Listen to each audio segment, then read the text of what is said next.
Bab 171, Persaingan, 2. Jangan lupa like dan subscribe, agar kami makin semangat upload lebih banyak. Ketika Eugene mendekati pintu yang tertutup untuk membukanya, dia merasakan langkah kaki yang teredam menjauh di sisi lain. Eugene berdiri dan menunggu di depan pintu selama beberapa saat. Kemudian, melihat bagaimana pintu tetap tertutup, suara seseorang yang perlahan menyelinap mendekat sekali lagi. Eugene segera membuka pintu. Kiyah. Eek. Dua jeritan yang terdengar bodoh terdengar. Eugene menatap melalui pintu yang terbuka dengan wajah cemberut. Di sisi lain pintu, dia melihat Desra, yang telah melompat mundur beberapa langkah dan sekarang terjebak dalam sikap bersalah, dan Ciel, yang memasang ekspresi kurang ajar seolah-olah dia menolak untuk mengakui baru saja membuat kesalahan seperti itu. Suara yang memalukan. Kata, Kiyah, berasal dari Ciel, sedangkan, Eek, berasal dari Desra. Apa yang kamu lakukan di sini? Tuntut Eugene. Menurutmu apa yang kulakukan? Aku baru saja melewati lorong ini. Ciel dengan terang-terangan berbohong saat dia dengan cepat menenangkan jantungnya yang berdetak kencang karena keterkejutan yang terjadi. Ciel melirik ke arah Desra, yang masih menyusut ke belakang, dan memarahinya, Desra bodoh, kenapa kamu membuat suara yang tidak sedap dipandang? Haya, Desra tergagap. Kamu mulai membuat suara seperti orang idiot barusan, tuduh Ciel. Aku berbicara tentang teriakan konyol itu, Kiyah, dan Eek. Tidak peduli seberapa terkejutnya kamu, bukankah terlalu berlebihan untuk berteriak 2 kali berturut-turut? Apa maksudmu dengan itu? Protes Desra. Saya tidak berteriak 2 kali. Juga, sebenarnya, suara yang kubuat barusan lebih seperti desahan daripada jeritan. Tidak, kamu pasti berteriak 2 kali. Berkat itu, aku juga membeku karena terkejut. Ciel bersikeras, tidak berniat mengakui bahwa dia telah menjerit. Pada saat yang sama, sebuah pertanyaan muncul di sudut hatinya, aku benar-benar memperhatikan tanda-tanda kehadirannya, jadi bagaimana? Eugene juga memperhatikan bahwa Ciel sedang membaca jejak kehadirannya. Jadi, untuk menggoda Ciel, dia menyembunyikan semua tanda kehadirannya dan menunggu di depan pintu. Tidak peduli seberapa tajam indera Ciel, Ciel tidak mungkin mendeteksinya jika Eugene bertekad untuk menyembunyikan kehadirannya. Aku hanya berteriak sekali. Desra membantah. Desra, apakah Anda, seorang pengawal, benar-benar berani menyangkal saya, perwira senior Anda? Ciel menuntut saat dia menatap Desra dengan ekspresi tegas. Seperti yang dikatakan Ciel. Sebagai bagian dari perekrutan besar-besaran yang dilakukan oleh Knights of the Black Lion, Desra mengikuti mimpinya dan bergabung dengan divisi ketiga Black Lion Knights, dipimpin oleh Charmaine Leonhardt, yang sangat dikagumi Desra. Berkat itu, untungnya Desra bisa mengenakan seragam Black Lion Knights, tapi sayangnya, skill Desra sebenarnya kurang untuk anggota Black Lions. Pada akhirnya, Desra menjadi murid dan asisten murid Charmaine, Ciel. Petik 2. Ini tidak masuk akal. Bahkan jika Anda adalah perwira senior saya, Lady Ciel, saya tidak dapat menerima dituduh melakukan sesuatu yang tidak saya lakukan, bantah Desra dengan keras kepala. Jika kamu terus seperti ini, maka aku tidak akan menjagamu saat kita pergi bersama lagi, Ciel memperingatkan sambil menatap Desra dengan mata menyipit. Mendengar kata-kata ini, murid-murid Desra mulai ragu-ragu. Hanya dengan mendengarkan percakapan mereka, orang mungkin merasa Ciel adalah panutan absurd karena mengeluarkan ancaman seperti itu. Tetapi tanpa diduga, Ciel memang telah menjaga Desra dalam banyak hal setelah dia baru-baru ini bergabung dengan Black Lions sebagai asistennya. Kamu benar, aku Desra dengan ekspresi malu. Sebenarnya aku memang berteriak 2 kali. Dengar itu, Ciel membual dengan sombong saat dia melirik ke arah Eugene. Lalu, apa yang kamu inginkan dariku? Eugene mengingatkannya. Kenapa kamu terus keluar masuk kantor Lady Charmaine akhir-akhir ini? Ciel bertanya saat senyum yang baru saja ditempelkan di wajahnya menghilang. Menatap wajah Eugene dengan ekspresi curiga, Ciel menuntut, kamu tidak mungkin berpikir untuk menjadi murid Lady Charmaine, bukan? Apakah ada sesuatu yang salah dengan itu? Tanya Eugene. Kamu tidak bisa, Ciel dengan tegas menolak. Kamu sudah menerima bimbingan khusus dari Sir Genos. Jika Anda menerima instruksi dari Lady Charmaine di atas itu akan menjadi terlalu serakah dan tidak adil. Itu benar, Tuan Eugene. Lady Charmaine sudah sangat sibuk hanya dengan menginstruksikan divisi ketiga. Desra mendukung Ciel sambil tersandung untuk memanggil Eugene sebagai Sir. Namun, karena dia sekarang harus menggunakan sebutan kehormatan setiap kali dia harus memanggil Cian dan Ciel, akan terasa canggung baginya untuk tidak menggunakan Tuan saat memanggil Eugene juga. Jadi sekarang dia telah menjadi anggota divisi ketiga, dia hanya perlu melakukan yang terbaik untuk membiasakan diri memanggil orang-orang dari keluarga utama sebagai Tuan atau Nyonya. Pasti menyenangkan untuk terus menerima kasih sayang seperti itu dari semua tempat, komentar Eugene sambil melirik ke arah Charmaine, yang telah menyandarkan kakinya ke atas meja. Pupuh. Charmaine dengan iseng membuka dan menutup pemantik duponnya, sementara dia mencoba menahan senyum yang mengancam akan menyebar di bibirnya. Perlahan-lahan mulai dari jadwal dimulainya kompetisi, jadi apa yang kalian lakukan di sini? Bahkan jika kamu tidak akan berpartisipasi, bukankah semua anggota ksatria telah dibebaskan untuk menonton? Tanya Eugene. Itu sebabnya kami di sini, kata Ciel. Kami datang untuk menjemput Anda dan Lady Charmaine. Maafkan aku, Tapi sayangnya, aku tidak akan bisa nyaman bersamamu, kata Eugene menyesal. Mengapa tidak? Ciel mengeluh. Karena aku telah memutuskan untuk berpartisipasi dalam kompetisi, jawab Eugene tanpa ragu-ragu atau khawatir. Mata Ciel dan Dezra membelalak takjub. Sejak 300 tahun yang lalu, klan Lionheart telah mengambil seluruh hutan yang luas di perbatasan barat Ceres sebagai domain mereka, dan tidak ada perkebunan bangsawan lain yang berlokasi di pinggiran wilayah keluarga mereka. Dengan kata lain, lapangan tempat kompetisi berlangsung sebenarnya bukan bagian dari milik pribadi klan Lionheart. Daerah ini milik Kil sebagai bagian dari tanah yang dimiliki langsung oleh Kaisar. Karena seluruh konfrontasi ini berasal dari beberapa perselisihan sepele, tidak ada lagi darah yang perlu ditumpahkan. Selama kompetisi ini, para peserta harus memastikan untuk selalu menghormati kehormatan satu sama lain dan menjaga aturan kesopanan. Meskipun itu mungkin menjadi prioritas awal penyelenggara, tidak ada penonton yang berkumpul untuk menonton kompetisi yang peduli akan hal itu. Ada ratusan mata yang mengawasi untuk memastikan bahwa semua peserta dalam kompetisi ini berperilaku terhormat satu sama lain, mematuhi aturan ksatria, dan menahan diri dari pertumpahan darah yang tidak perlu. Sebagian besar penonton ini adalah bangsawan dari setidaknya beberapa prestise individu di Kil, dan bahkan mereka yang tidak memiliki gelar sendiri adalah pedagang yang kekayaannya telah memberi mereka status yang tidak dapat diabaikan. Alih-alih hal-hal membosankan seperti kehormatan atau kesopanan, mata mereka penuh minat saat mereka mengantisipasi pertempuran yang akan datang antara dua ordo ksatria. Ksatria Naga Putih, yang bertugas langsung di bawah keluarga kekaisaran, dan Ksatria Hati Singa, yang rekor prestisiusnya pertama kali dimulai 300 tahun yang lalu, akan saling berhadapan secara langsung. Sampai sekarang, tidak pernah ada konfrontasi langsung antara Ksatria Kekaisaran dan Ordo Ksatria yang melayani bangsawan Kil. Biasanya, itu reda sebelum konfrontasi habis-habisan terjadi. Ini bukan hanya kasus konflik antara Imperial Knight dan Noble Knight. Perintah Ksatria yang mulia biasanya juga tidak bertarung di antara mereka sendiri, karena konflik langsung antara perintah Ksatria dapat dengan mudah menyebabkan pertempuran untuk wilayah masing-masing. Oleh karena itu, setiap konflik antara perintah ksatria selalu berpegang pada aturan ini, setiap perselisihan harus selalu didasarkan pada alasan yang adil, duel harus diatur dengan rapi untuk tidak meninggalkan penyesalan, dan kedua belah pihak diharapkan untuk menunjukkan rasa hormat satu sama lain untuk menjaga yang kalah. Direndahkan secara berlebihan. Seperti ini, setiap konflik yang muncul tidak akan melebihi skala duel 1 lawan 1, dan mobilisasi seluruh ordo ksatria ke lapangan secara tegas dilarang tanpa izin dari pelindung mereka yang mulia. Konflik ini disebabkan oleh Ksatria Naga Putih sejak awal, jadi Ksatria Hati Singa berada di pihak yang benar sejak awal semua ini. Namun, Ksatria Naga Putih yang melayani Yang Mulia tidak bisa menjadi yang pertama menundukkan kepala.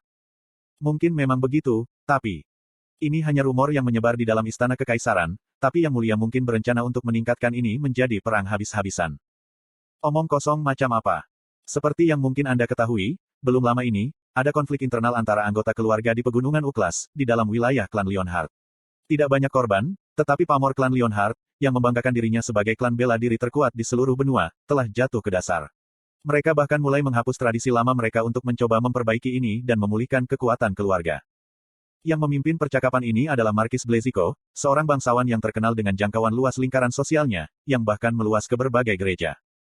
Merendahkan suaranya serendah mungkin, seolah-olah dia sedang menceritakan rahasia besar, sang Markis berbisik, klan Lionheart adalah keluarga aristokrat bergengsi yang bahkan bisa disebut sebagai pilar terkuat Kil. Nenek moyang mereka, Grid Vermont, adalah pahlawan hebat yang selamanya akan meninggalkan namanya dalam sejarah benua. Jika klan seperti itu mulai terbalik, seberapa tertekannya Yang Mulia? Pendengarnya tersentak mengerti. Blazico menjelaskan lebih lanjut, melalui kompetisi ini, Yang Mulia bermaksud untuk mengkonfirmasi apakah klan Lionheart telah berhasil membuat kemajuan sekecil apapun dalam memperbaiki kejatuhannya yang lambat. Itulah mengapa dia mengizinkan semua orang di sini untuk mengamati kompetisi sehingga mereka dapat memastikannya sendiri. Bahkan jika Ksatria Singa Putih mengalahkan Ksatria Naga Putih dalam kompetisi ini, Yang Mulia masih akan sangat senang dengan hasil ini. Percakapan yang diisi dengan konten seperti itu mengalir ke seluruh penonton. Seolah-olah akan sangat mudah untuk memahami niat sebenarnya dari Yang Mulia, gumam Alcester pada dirinya sendiri. Hanya untuk pria di sampingnya yang mengangkat topik, bukannya kita benar-benar perlu memahami kehendaknya yang paling luhur. Pria itu mengubah topik, memang benar bahwa klan Lionheart telah mengalami banyak badai akhir-akhir ini, bukan? Persaingan ini mungkin berasal dari perselisihan antara perintah ksatria kami, tetapi tidak buruk untuk melakukan konfrontasi habis-habisan seperti ini untuk memastikan kekuatan sebenarnya dari klan Lionheart. Petik 2. Itu adalah Ksatria Singa Hitam yang menderita dari insiden terbaru. Ksatria Singa Putih yang melayani sambungan langsung tidak mengalami kerusakan apapun, Alcester mengingatkan pria itu. Ya, aku sadar akan hal itu. Namun, para ksatria yang telah bersumpah setia kepada sebuah keluarga yang telah mulai retak dari dalam. Akankah mereka benar-benar luar biasa seperti reputasi dan tradisi yang telah mereka warisi? Pria itu bertanya dengan ragu ketika dia melihat ke arah sisi lawan dengan senyum tipis. Di sisi lain lapangan, bendera klan Lionheart berkibar. Baik Ksatria Singa Putih berseragam abu-abu dan Ksatria Singa Hitam berseragam hitam hadir untuk kompetisi. Di tengah berdiri Patriark, Gillette, menunggang kuda hitam. Jangan memandang rendah klan Lionheart, kata Alcester. Mereka adalah klan bela diri yang telah memerintah di puncak kekaisaran selama 300 tahun terakhir. Di antara semua kesatria yang terpesona oleh reputasi mereka, hanya mereka yang memiliki keterampilan luar biasa yang dipilih dengan cermat untuk bergabung dengan mereka dan menerima pelatihan lebih lanjut untuk menjadi anggota Ksatria Singa Putih. Alcester sebenarnya tersinggung oleh sikap tidak hormat pria itu terhadap klan Lionheart. Meskipun dia telah bersumpah setia sepenuhnya kepada Kaisar sebagai pemimpin Ksatria Naga Putih, sebagai seorang ksatria sendiri, Alcester masih menghormati Vermont Agung dan terpesona oleh legendanya. Jika aku benar-benar memandang rendah mereka, aku bahkan tidak akan berpartisipasi dalam kompetisi ini, pria itu akhirnya menjawab. Ini adalah salah satu kapten dari Ksatria Naga Putih, Ebold Magius. Ebold melanjutkan, terlepas dari apakah kompetisi ini berakhir dengan kemenangan atau kekalahan kita, perlu untuk mendapatkan pemahaman yang lebih akurat tentang kekuatan klan Lionheart, bahkan jika itu hanya demi konferensi persatuan yang diadakan tahun depan. Tapi itu bukan satu-satunya alasan diadakannya konferensi ini. Kaisar juga telah berbicara dengan Alcester secara pribadi tentang tujuannya untuk kompetisi ini. Tidak peduli seberapa heroik garis keturunan mereka, klan Lionheart masih merupakan keluarga bangsawan. Bukankah berlebihan bagi keluarga seperti itu untuk memiliki kekuatan yang cukup untuk menerjunkan 2 ordo ksatria utuh, dengan 160 ksatria dalam satu ordo dan 60 ksatria di ordo lainnya? Apakah benar seorang pahlawan dari 300 tahun yang lalu dan warisannya menerima lebih banyak rasa hormat daripada kaisar yang berkuasa saat ini? Itulah mengapa kaisar ingin menekan Lionhearts. Bahkan jika mereka akhirnya kalah dalam kompetisi, Ksatria Naga Putih tidak akan kalah banyak. Kekalahan mereka juga akan menjadi contoh kepedulian kaisar. Gagasan seperti itu sudah ditanamkan ke seluruh penonton sebelumnya. Namun, bagaimana jika mereka menang? Maka seluruh dunia akan tahu bahwa kekayaan klan Lionheart memang menurun dan darah sang pahlawan kini telah menipis. Jika ada desertir dari Ksatria Singa Putih sebagai akibat dari ini, kaisar pasti akan dengan murah hati merangkul mereka dan menyediakan tempat bagi mereka dalam perintah kesatrianya. Ada penyesalan, tanya Charmaine. Dia juga duduk di atas kuda hitam di samping Gillette. Ujung mantelnya berayun saat dia mengamati lapangan terbuka di depan mereka. Apa maksudmu? Gillette bertanya. Saya berbicara tentang mengusulkan kompetisi ini sejak awal, jelas Charmaine. Gillette tersenyum kecut ketika dia mengakui, Yang Mulia agak terlalu belak-belakan. Itu karena kedamaian ini berlangsung terlalu lama, keluh Charmaine. Konten iklan. Charmaine membuka koreknya dan meletakkan cerutu di mulutnya sebelum melanjutkan, meskipun dia perlahan-lahan membangun lebih banyak kekuatan, dia tidak punya tempat untuk melepaskannya. Konon, ada banyak pertimbangan yang perlu dilakukan sebelum memulai perang. Tetapi ketika bahkan Sultan Nahama mulai meneteskan air liurnya di sana-sini karena perutnya penuh dengan minyak, sebaiknya Anda percaya bahwa Kaisar yang mulia juga ngiler. Petik 2. Itu klaim yang cukup berbahaya untuk dibuat, kata Gillette. Apakah ada yang salah dengan apa yang baru saja saya katakan? Bahkan jika Anda telah menjadi kaisar sebuah kerajaan, Anda masih harus tahu bagaimana menjadi puas dalam jumlah sedang. Jika leluhur kita tidak mengakar di kekaisaran Kil 300 tahun yang lalu, apakah Anda benar-benar berpikir bahwa Kil akan dapat mempertahankan statusnya sebagai sebuah kerajaan selama masa-masa kacau itu? Charmaine mengamati dengan sinis. Petik 2. Saya berharap ukuran wilayah mereka akan berkurang sedikit, Gillette akhirnya setuju. Charmaine mendengus, benar, Kil memiliki banyak musuh. Jika klan kami tidak segera memblokir orang barbar di hutan hujan selatan, maka para ksatria kekaisaran, yang sangat dibanggakan oleh Yang Mulia, harus mengambil alih tugas kami. Patriark, Anda mengerti apa yang saya katakan, bukan? Gillette terdiam. Klan Lionheart telah melindungi Kil selama 300 tahun terakhir, tanpa menerima gelar resmi untuk melakukannya. Tetap saja, Yang Mulia, yang perutnya penuh minyak, tidak menghargai kerja keras kami dan berusaha mengincar kami di saat kami lemah, menginjak-injak nama keluarga kami dan mengingini kekuasaan kami. Charmaine menyampaikan kata-kata ini dengan amarah yang dingin. Meskipun dia mempertahankan penampilan seorang wanita berusia 20-an, Charmaine tetaplah bibi Gillette. Hal ini tercermin dari cara Charmaine menyemangatinya, jadi Patriark, tidak perlu menyesal mengusulkan kompetisi ini. Ini adalah keputusan yang telah Anda buat sebagai kepala rumah tangga. Darah pahlawan besar yang mengalir melalui pembuluh darah kita tidak pernah menipis, dan klan Lionheart tetap tak terpatahkan meskipun badai keras telah melewatinya. Itu benar, kami seperti pohon pinus yang bertahan dari badai terberat. Tapi apa hubungannya pohon pinus dengan sesuatu? Gillette merasa perlu untuk mengajukan pertanyaan seperti itu, tetapi, pada akhirnya, dia berhasil mencegahnya meledak. Setelah mengalami hal semacam ini sepanjang masa kecilnya, dia tahu betul bahwa afirmasi dan diam adalah cara paling efektif untuk berkomunikasi dengan Charmaine. Petik 2. Saya tidak menyesalinya, kata Gillette pada akhirnya. Seperti yang kamu katakan, Bibi, seseorang harus mengambil keputusan. Dan keputusan ini adalah sesuatu yang saya, sebagai patriark keluarga, pilih untuk dibuat. Jangan panggil aku Bibi, Charmaine segera membentak.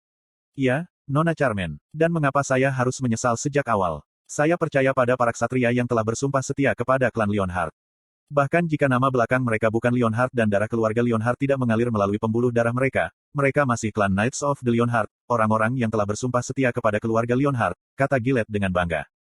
Ksatria Naga Putih disebut sebagai ksatria terbaik di Kekaisaran. Bahkan Gillette sangat menyadari reputasi mereka. Namun, dia tidak percaya bahwa ksatria Singa Putih lebih rendah dari mereka.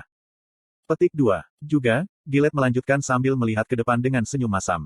Petik 2. Sejujurnya aku tidak bisa membayangkan melihat anak itu kalah. Ada 9 Knights of the White Lion yang akan mengikuti kompetisi ini. Eugene berdiri di tengah mereka. Jangan memaksakan diri terlalu keras, saran Eugene kepada para ksatria ini. Retak-retak. Saat Eugene perlahan meretakkan dan mengendurkan buku-buku jari di satu tangan, tangan lainnya dimasukkan ke dalam jubahnya, memeriksa senjatanya. Lawan kita adalah ordo ksatria terbaik di Kekaisaran ini, Eugene memperingatkan mereka. Tapi kata-katanya terdengar seperti diucapkan tanpa keyakinan nyata. Atau setidaknya begitulah yang terlihat oleh para ksatria lainnya. White Lion Knights sangat menyadari betapa absurd dan tidak bisa dijelaskannya monster tuan muda mereka ini. Mereka begitu diunggulkan olehnya sehingga mereka bahkan tidak bisa menahan rasa iri atau cemburu terhadap Eugene. Selain bakat bawaannya, Eugene berhasil mencapai hasil dengan tidak melewatkan satu hari pun pelatihan. Tuan muda mereka, yang baru berusia 20 tahun ini, telah menerima pengakuan para ksatria atas bakat dan kerja kerasnya. Haruskah aku pergi ke sana juga? Qian melamar, semoga. Jelas bahwa itu hanya akan menarik perbandingan yang tidak menguntungkan antara kalian berdua. Jangan egois dan tetap di sini saja kakak, tegur Ciel. Qian membuat ekspresi cemberut dan memelototi bagian belakang kepala Eugene saat dia mengeluh, bajingan itu tidak memiliki kemanusiaan, sama sekali tidak ada. Meskipun saya tahu bahwa beberapa orang bisa sangat berbakat, bukankah itu terlalu jauh? Kecemburuanmu jelek, komentar Ciel. Apakah kamu hanya mengawasi kami selama 1 hari atau lebih? Hah, sudah 7 tahun sejak aku mulai merasa cemburu pada bajingan itu. Mengapa meributkannya sekarang? Bahkan ketika mengakui kesalahannya, saudaraku, kamu masih terlihat sangat jelek. Bagaimanapun, fakta bahwa dia sangat berbakat itu tidak manusiawi. Lihat saya hanya cukup berbakat, jadi saya dipenuhi dengan kemanusiaan. Tahukah kamu, aku sebenarnya lebih populer di kalangan Knights of the White Lion daripada Eugene. Qian mula-mula mengangkat bahu sedikit lalu membual dengan bangga di depan Ciel. Petik 2. Karena dia memiliki begitu banyak kekurangan, itu pasti membuat mereka semakin ingin merawatnya, gumam Ciel pada dirinya sendiri. Apa yang baru saja Anda katakan? Tanya Qian. Aku tidak mengatakan apa-apa, bantah Ciel. Ciel benar sekali. Sikap para ksatria yang disumpah kepada keluarga utama terhadap Eugene dan Qian sangat berbeda tetapi tetap positif. Itu semua berkat pernyataan berulang Eugene bahwa dia tidak memiliki keinginan untuk kursi patriark, upaya Ancila selama puluhan tahun untuk memenangkan anggota rumah tangga, dan upaya Qian sendiri untuk memperbaiki dirinya sendiri tanpa menyerah pada perasaannya sendiri. Eugene memeriksa peraturan, jadi, jika aku menang, aku bisa memanggil lawanku berikutnya dan terus bertarung, kan? Iya, Hazard, Kapten Divisi Kedua dari Ksatria Singa Putih, menjawab dengan anggukan. Jika kamu kehabisan stamina atau dibiarkan dalam keadaan cedera, tidak apa-apa jika kamu tidak menantang lawan berikutnya dan meninggalkan ring begitu saja. Lagi pula ini bukan pertarungan sampai mati. Petik 2. Hazard berhenti sejenak dan melihat sekeliling. Petik 2. Menilai dari atmosfer ini, praktis ini hanya pertandingan persahabatan tanpa taruhan apapun, kata Hazard. Meskipun pada awalnya merekalah yang berkelahi, kata Eugene dengan mendengus saat dia melepaskan jubahnya. Pada tindakan ini, Mer menjulurkan kepalanya dari dalam jubah untuk bertanya, apakah kamu akan bertarung tanpa jubahmu? Aku hanya perlu menggunakan 1 pedang. Artinya saya tidak perlu memakai jubah saya, jelas Eugene. Mer mengeluh, tapi itu berarti saya tidak bisa membantu Sir Eugene. Aku juga tidak akan menggunakan sihir apapun. Bukankah saya baru saja memberitahu Anda bahwa yang saya butuhkan hanyalah pedang? Eugene mengulangi dirinya sendiri. Benar-benar, jika itu masalahnya, apakah tidak apa-apa jika saya tetap berada di luar jubah dan menonton duel dari samping? Mer diminta. Sejak kapan kamu perlu meminta izin padaku untuk hal seperti itu? Eugene menggerutu ketika dia meletakkan jubah itu di sampingnya. Kemudian Laman, yang berdiri di belakang mereka, buru-buru berlari dan mengambil jubah Eugene. Laman memulai, alih-alih tuan muda pergi sendiri, saya bisa.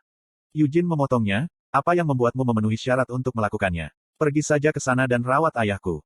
Eugene melambai pada Laman saat dia melirik Gerhard. Duduk di atas kudanya sendiri, Gerhard menatap Eugene dengan mata penuh emosi. Ini adalah pertama kalinya dia melihat putranya terlihat begitu mengesankan di medan perang, menarik perhatian semua orang seperti ada sorotan yang menyinari dirinya. Petik 2. Jika ayah akhirnya sangat tersentuh sehingga dia mulai menangis, siapkan sapu tanganmu, perintah Eugene. Dimengerti, Laman setuju. Jika kamu membiarkan dia mendekat karena dia tidak bisa melihatku bertarung, maka aku akan memberimu tumpangan dengan kuda kayu 3, mengerti? Eugene mengancam. Seekor kuda kayu. Ulang Laman dalam kebingungan. Dia tidak punya alasan nyata untuk melakukannya, tetapi melihat Gerhard dengan wajah emosional seperti itu membuat Eugene merasa bahwa dia harus memulai pertarungan lebih cepat dari jadwal. Yah, tujuan terlibat dalam hal ini adalah untuk menarik minat Lord Alcester, jadi ini hanya akan membantu dengan itu, Eugene meyakinkan dirinya sendiri. Eugene mengencangkan pedang panjang yang telah diambil sebelumnya ke pinggangnya dan melihat kembali ke White Lion Knights yang akan berpartisipasi dalam kompetisi. Kalau begitu, aku akan keluar dulu, Eugene memberitahu mereka. Hah, Hazard dan para ksatria lainnya menganga, tidak bisa menyembunyikan ekspresi bingung mereka. Kurasa tidak perlu untuk itu. Izinkan saya keluar dulu, Hazard menawarkan. Itu akan memberimu kesempatan untuk mengetahui kekuatan pihak lain dan memutuskan kapan kamu ingin bertarung. Tidak, biarkan aku pergi, tuntut Eugene, menggelengkan kepalanya dengan kuat. Kemudian, tanpa menunggu jawaban, dia mulai berjalan ke depan. Awalnya, penonton tidak mengenali Eugene. Sebagai anak asuh dari keluarga utama, ada banyak rumor yang beredar di sekitarnya. Anggota termuda yang pernah memasuki Akron dan Master Staff Wise Siena, Akasha. Desas-desus yang tidak biasa seperti itu beredar di sekitarnya, tetapi Eugene tidak pernah sekalipun muncul ke kebaktian gereja, pesta, atau jenis pertemuan sosial lainnya. Namun, dia tidak terlalu lama tidak dikenali, karena penonton segera menyadari siapa Eugene. Dia mengenakan pakaian formal dari klan Leonhardt, dengan lambang Leonhardt di dada kirinya. Itu, bersama dengan rambut abu-abunya yang acak-acakan dan mata emasnya, sudah cukup untuk mengungkapkan siapa dirinya. Petik 2. Apakah itu Eugene Leonhardt? Mungkinkah dia keluar untuk memberikan salam publik? Penonton mengeluarkan raungan teredam saat mereka menyaksikan Eugene melangkah maju. Tidaklah berlebihan untuk mengatakan bahwa Eugene saat ini adalah pemuda paling terkenal di seluruh klan Leonhardt. Mungkin ada banyak desas-desus yang beredar di sekitarnya, tetapi Eugene adalah selebritas misterius yang tidak pernah sekalipun muncul di salah satu pertemuan sosial yang biasa dihadiri oleh para bangsawan Kill. Akibatnya, para penonton tidak bisa menahan banyak harapan di mata mereka saat mereka menonton Eugene. Ksatria Naga Putih juga mulai bergumam di antara mereka sendiri. Sebagai pemimpin mereka, Alcester, khususnya, sangat bingung ketika dia menatap Charmaine dan Gillette dengan menuduh, yang berdiri di belakang Eugene. Mungkin menyadari tatapan ini, Gillette tersenyum masam dan mengangkat bahu. Alih-alih tertawa seperti yang diinginkannya, Charmaine dengan bangga mengangkat pemantik duponnya dan membuka tutupnya dengan gaya yang menarik perhatian. Petik 2. Sungguh sekarang, Alcester menghela nafas pendek dan menggelengkan kepalanya. Daftar ksatria yang berpartisipasi belum diungkapkan satu sama lain. Tetapi dia tidak menyangka tuan muda dari keluarga utama, Eugene Leonhardt secara khusus, akan melangkah maju untuk mewakili mereka. Aku tidak bisa keluar dan menantangnya sekarang, pikir Alcester khawatir. Sementara dia sibuk mengkhawatirkan hal ini, Ebold, yang berdiri di samping Alcester, turun dari kudanya. Dia meletakkan satu tangan di gagang pedang di pinggangnya dan dengan percaya diri melangkah maju. Ebold, Alcester memanggil dengan pertanyaan. Biarkan aku pergi dulu, Ebold hanya menjawab tanpa menghentikan langkahnya. 1.